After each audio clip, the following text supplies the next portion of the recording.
Welcome to Real Estate Coaching Radio, starring award-winning real estate coaches and #1 international best-selling authors, Tim and Julie Harris. Real Estate Coaching Radio is the nation's #1 daily radio show for realtors who demand authentic, real-time coaching. Get ready for fluff-free, unfiltered, full-strength honesty about what's truly working to get you into action, helping others, and making money now in today's real estate market. Now to our hosts, Tim and Julie Harris.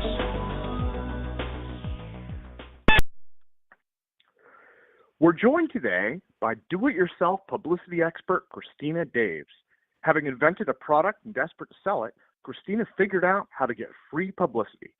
She's appeared on Today, The Steve Harvey Show, Dr. Oz, Bloomberg, Entrepreneur, and hundreds more. Christina is a best-selling author on the topic and has a regular segment on Good Morning Washington on ABC. She not only does this for her own business, but she also teaches other business owners how to have the same success. Together with her students and clients, Christina has generated over 8 figures in sales from free publicity. Let's welcome Christina to the call as we join our host, Tim Harris.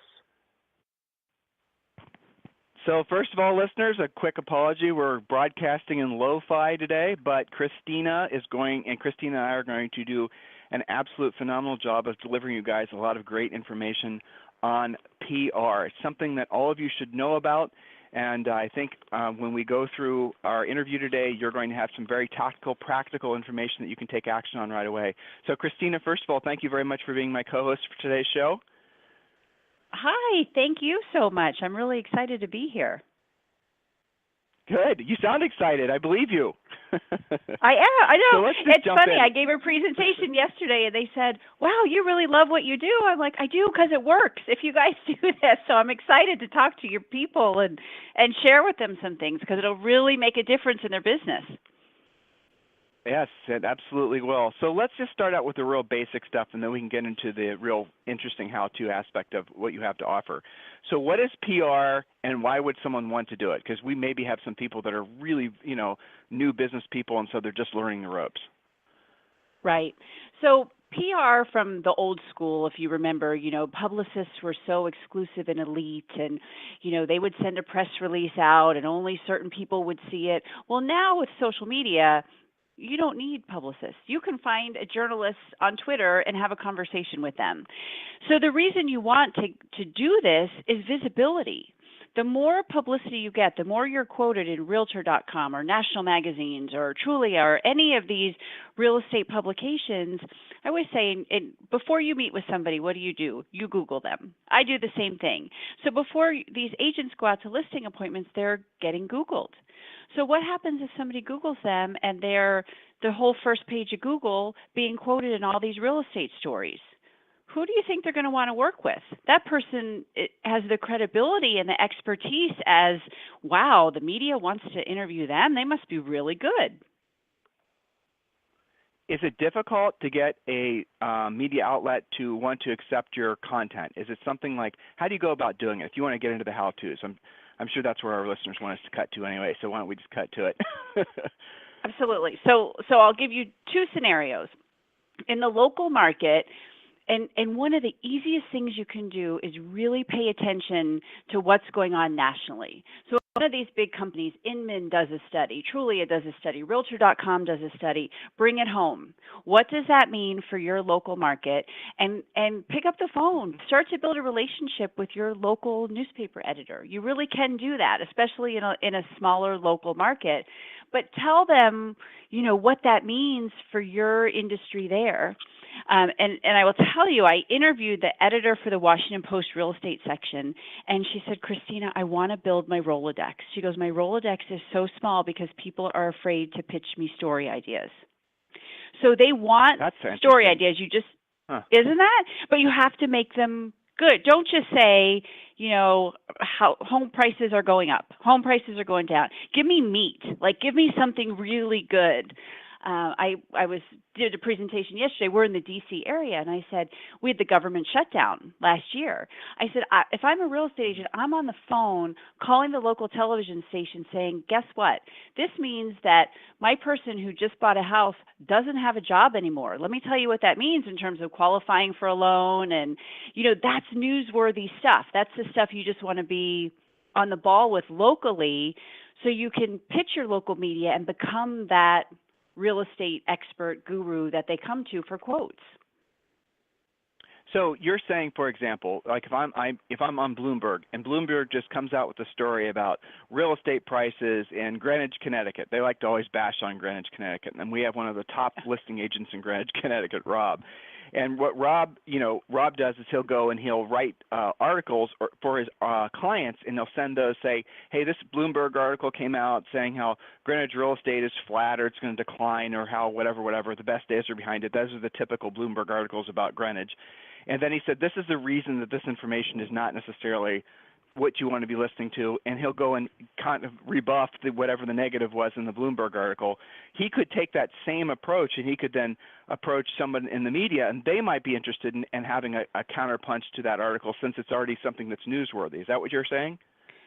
Absolutely. And I would go to the Greenwich people, the Greenwich newspapers, the Greenwich television stations, and say, look what Bloomberg is saying about our community. Let me tell you why they're not right. Or let me tell you, let me give you the other side of the story. They're not telling you the whole story. But I would think instantly that would be something they would want to cover. Why do you think, it's interesting what your Washington Post, I think it was, editor told you. Why do you think that, or why does she think that people are afraid to pitch her story ideas? Oh, I know it. I've been doing this for years. People are so afraid of the media, and they really don't need to be. It used to be such an exclusive club, let's just say. But now, it used to be you had, 3 channels on TV, and the big paper came out on Sundays. And media today is 24/7, 365. And they've got to constantly be putting out new content. So, but I think people think of them still as this exclusive elite club that you can't break into, but you can. And once you start to build relationships with these journalists, they love you. I've been doing this for years. They see my email come in, and I'm usually connecting them with other people. Oh, I saw this story. Here's somebody. This might be somebody good in the future. And that's a great way to build a relationship with the media too. Don't necessarily pitch yourself right away.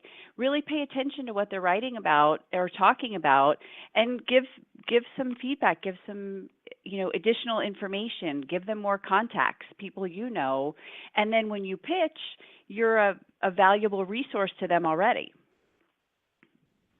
So I heard you say a few things, and just, again, keeping it practical for the listeners, ways to get published, ways to get in front of the reporters. I heard you say you could hypothetically just call them and give them an idea, introduce yourself, and tell them that this is an idea you might have, though I would imagine that's the hardest way to actually get your content produced. I heard you also say maybe you just connect with them socially.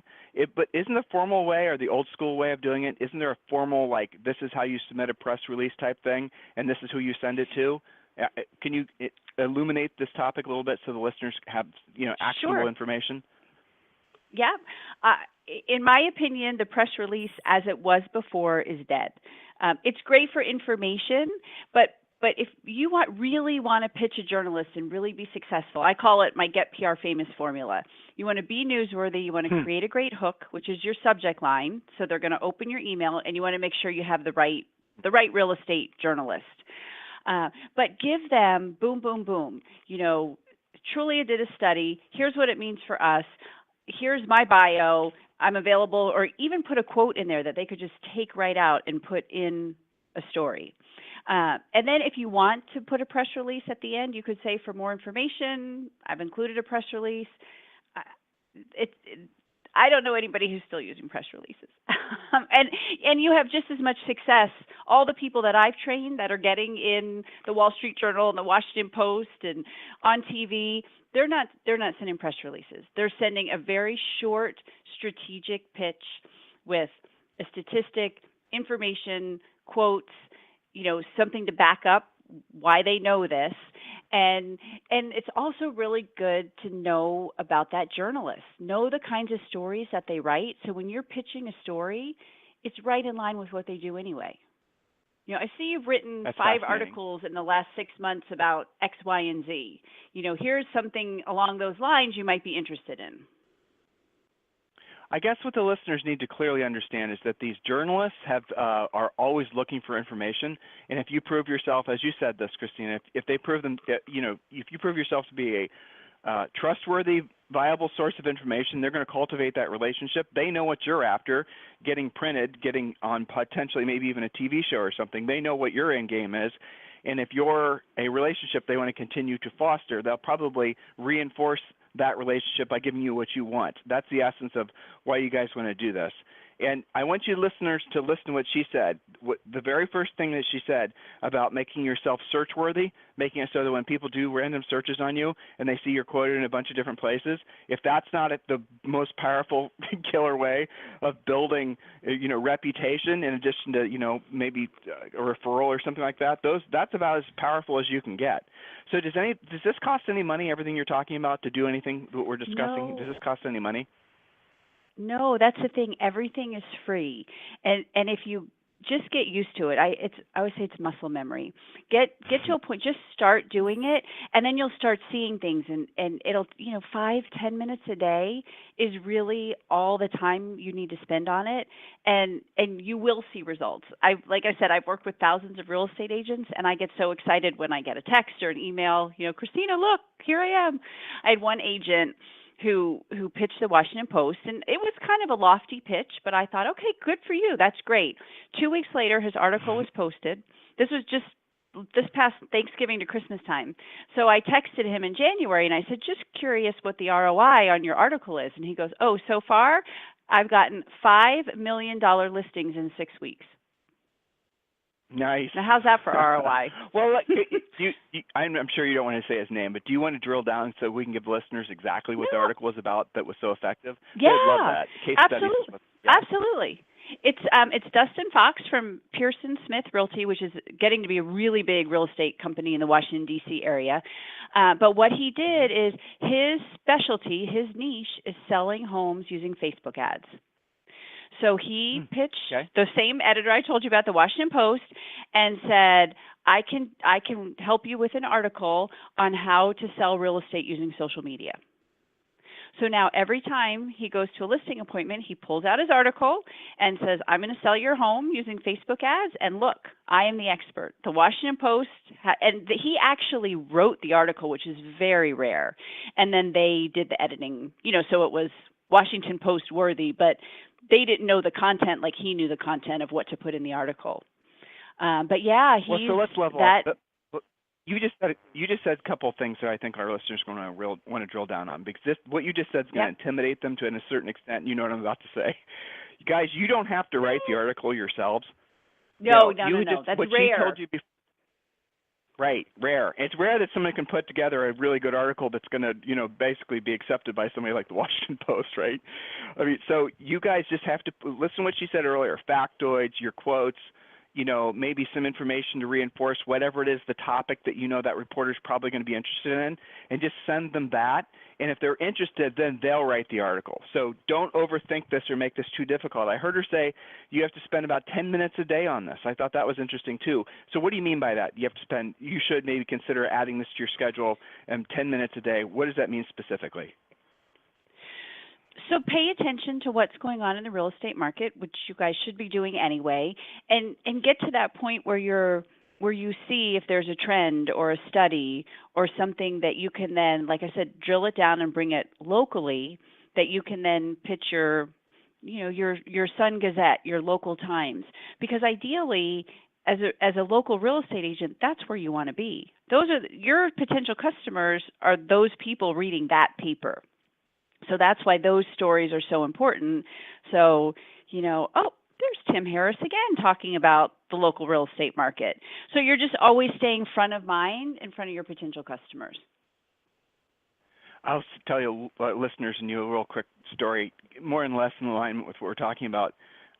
Julie wrote an article for the local paper. And guys, listen to what she's saying. She said local paper. The local paper is the one that usually is with all the football scores, usually with all the, goings on in the local community and the local political things and all the rest of it. So it's easier to get published in there. Witness what I'm about to say. Now, Julie writes books and whatnot, but she wrote this article about our daughter, Christmas, the whole thing. And she did this like 5 years ago, and they published it. And now every year around the holidays, they ask her for an updated version of the story. As Zoe gets older. So that's what you're saying is very fascinating, because you can't easily build relationships with the local papers, whereas maybe the bigger brow papers, they have a lot of competing forces that are probably limiting the amount of effort they can put towards a topic that you want to write about or you want to contribute about, or that would frankly benefit your business. So start small, and if you just stay small with your content, which I'm hearing her say is consistently produce really great information that's publishable, and you'll get a better sense of it as you get into the zone. The reporters, if they don't bite the first, well, there you go. There's a good question. So how often, how long does it normally take, or how long have you seen it take for agents to be successful with this strategy? Right. So it really depends on what the paper has in plan. I would say it's kind of like a puzzle piece that has to fit with everything else they have going on. Now, when Dustin pitched, he literally went from pitch to print in 2 weeks. 2 weeks. I have other agents who, and there's another resource we can talk about, Help a Reporter Out, who have literally sent a pitch in and been quoted that day on a national blog or Realtor.com. So it really depends. Then sometimes it takes 6 months. But if you're actively doing it, if you only do it once, you're not going to have results. I would say this isn't a magic pill. It's got to be part of what you're doing every single day. But if you start to do it every single day, you're going to see results. And what we're talking about here is not something, you don't have to send in things that are salacious or, tabloidy. You could just send in statistical market information. So let's drill down. What are the types of things that we know, that you know from your vast experience, that reporters bite on the easiest when it comes to agents submitting information? What's going to be the easiest thing for these guys to get traction with, content-wise? Take a national trend, a national report that just comes out, and bring it locally. What does that mean for the local market? Yeah, and know where you are. For example, like I said, I'm in the Washington, D.C. area. We're kind of a bubble because it's so transient, and so really know your market. I tell everybody that I work with, do your homework on your media outlet, on your community. If you do that extra little step, you'll be so much further ahead than everybody else, and it will be so easy for you to stand out as that person that they want help to get help from, get quotes from, to work with, because you've done your homework on that media outlet or what's going on nationally and what's going on locally, and you'll really stand out in the crowd. So what are the ways to make reporters love you? What are ways to basically make you, how can these agents become the preferred source for the reporters of their local paper? We talked about how they can get in front of them. Now let's say they have their foot in the door. How can they make it so they're, and we talked about the content. We talked about where to get content ideas. This is all good. So how can they absolutely positively lock it in with these reporters so these reporters now see these guys as their trusted resource for all things real estate? I would do my homework. I would read. If you're starting to build this relationship with that reporter, read the last 10 articles they've written, go on their social media, see what they're tweeting about, what they're posting on LinkedIn, so that when you pitch and you're telling them something, you're telling them exactly how they want to be told, exactly the way they need to see things. And I mean, think of you. Isn't it so much easier if somebody brings you something exactly the way you would love to do it? That it just becomes a no-brainer. It's like, this is perfect. Let's stop there. That's like genius what you just said. I hope the listeners heard what you said.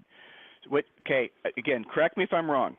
So you said, what I think I heard you say was, you're saying read what they write about, how they write, learn their style, learn maybe if they have any leanings this way or the other thing, and then when you're approaching them, approach them like you already know they are thinking. Use maybe their own parlance. Use maybe their own ways of maybe they're leaning this way or that way. Maybe sometimes people they politicize housing. I mean, housing has become a political thing.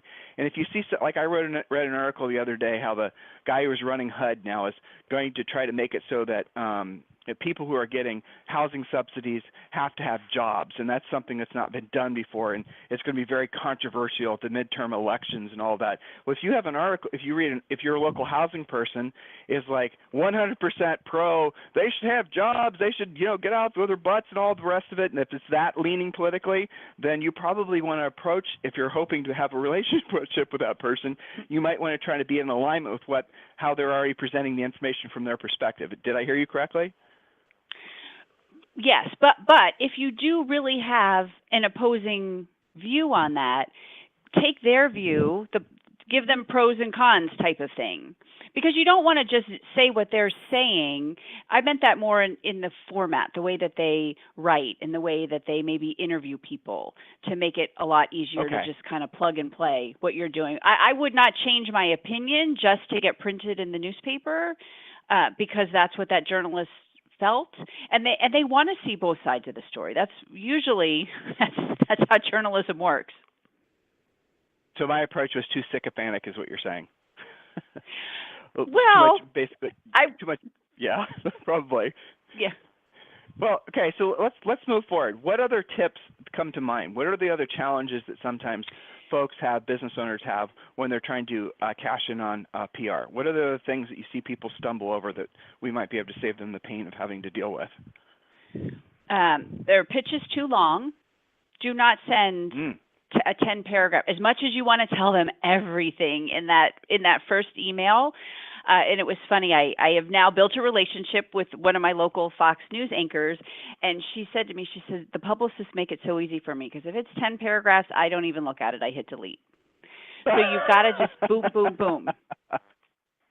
That's funny. She told you that. Isn't that funny? But think of your email box.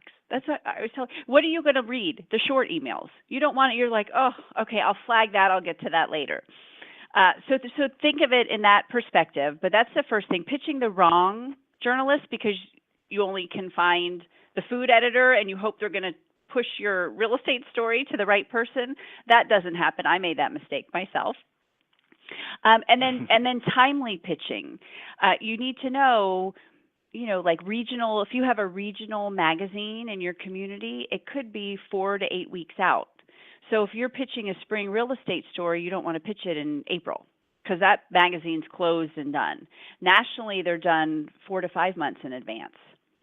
So if you're looking to get, so that's interesting. And that's in print. Well, that's interesting too. I mean, if you go back and tell me if this is an interesting strategy, go back and see what the seasonal stories that the local papers always seem to gravitate towards. I know we live in Texas, and I know you're going to hear about West Nile virus in probably about 90 days. Doesn't matter. It's going to be a story. And is that a strategy? Maybe look back to see what their topics have been and prepare content knowing that that's probably what they're going to write about again around that time of the year? Absolutely, and every media outlet does it. Southern Living Magazine is notorious for putting the same recipes and the same thing in every 3 to 4 years. Even the Today Show, I had heard a story about I was teaching about doing a really good hook, and it was a nutritionist came on and what's the healthiest mall food to eat while you're holiday shopping. So I'm Googling that, trying to find that clip to put in my training, and I found an old clip with Meredith Vieira talking about the same thing, but not at the holidays. It was a summertime thing. Like, oh, if you're shopping at the mall, what's the best? So you can take an old story and just put a little, whatever year this is spin on it. And if they did it 2 or 3 years ago, they're probably going to print it again with the new spin.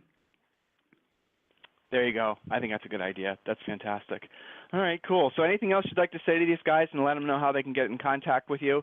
I think, your energy and enthusiasm would motivate me to, really at the end of the day, all the best ideas in the world don't matter if they're not going to take action on them. The PR, I tell you, the thing I really find shocking from what you said, I had no idea, was the old school press release format. And that means that basically these companies online that you pay $300 to and they do a bunch of PR, using a specific formula, and you're saying, I didn't know that stuff was outdated. That's fascinating. So that's going to be an interesting. and this is one of my biggest pet peeves, is you pay the money and the press release goes out and they house it on all these ABC, CBS, NBC places, all across the country. That's a hub for every press release that's released for that 24 hours. And then these companies tell people, well, now you can say you've been seen on ABC, CBS, NBC. And I'm like, no, you have to be able to link to a quote. That's a credible person. If you go to my website and you click on, anything, or you Google me and you click on it, it's a quote, it's an interview, it's a television segment. It's not just paying money to put something out there and it's just the press release word for word.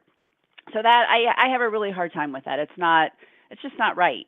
If you do the stuff that I talked about, you really can be quoted, and then you can take these articles, to your listing appointments.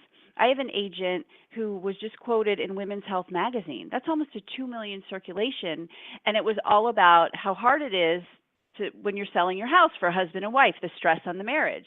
So imagine when he goes to the listing appointments, like, look, I'm with you every step of the way. I totally understand it. And look, here's an article that, I did several quotes for in Women's Health magazine all about this topic. He's a guru. He's he's the expert in this. I know. That's a great idea, Christina. So here are my big Here are my big takeaways. The traditional PR is dead. You were very direct on that.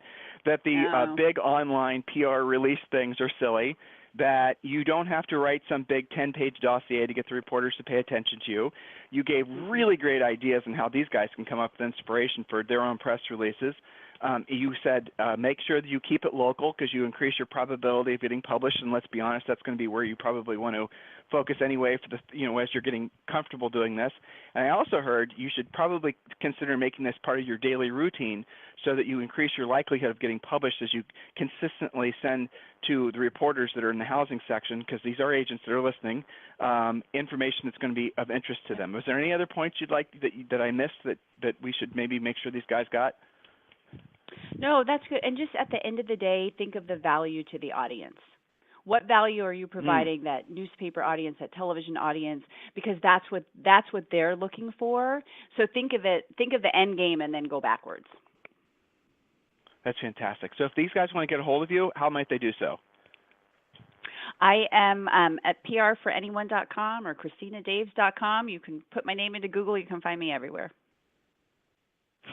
Quoted in many different high-profile publications, yes. I'm sure. Exactly. Christina, thank you very much for your time. Oh, and by the way, thank you for emailing us and asking to be on the show, because I knew instantly when I read your email this was going to be a great topic. It's one of those things that I think PR, for the most part, was seen for a long time as a way of getting links to websites, and I think the art of getting published, which is what I think you helped these guys understand today, I certainly learned from listening to you, is maybe going to be an inspiration for some of these folks to, really take their business to the next level. So for that, I thank you, and I really appreciate you being my co-host on today's podcast. Thank you for having me. Have a fantastic day, listeners. If you need me for anything, it's tim@timandjulieharris.com, or you can email Christina directly, or obviously find her online. And the notes from today's show, guys, are going to be published at timandjulieharris.com, along with her contact information and links to her website, and you can obviously listen to this on YouTube, etc. Have a fantastic day. We'll talk to you on the show tomorrow. Thanks, Christina.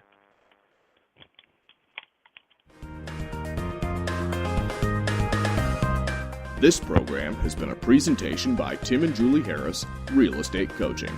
For more information on our real estate coaching and training programs, visit our website at timandjulieharris.com. Remember to tune in weekdays at noon for upcoming shows, and until next time, thank you for listening to Real Estate Coaching Radio with Tim and Julie Harris.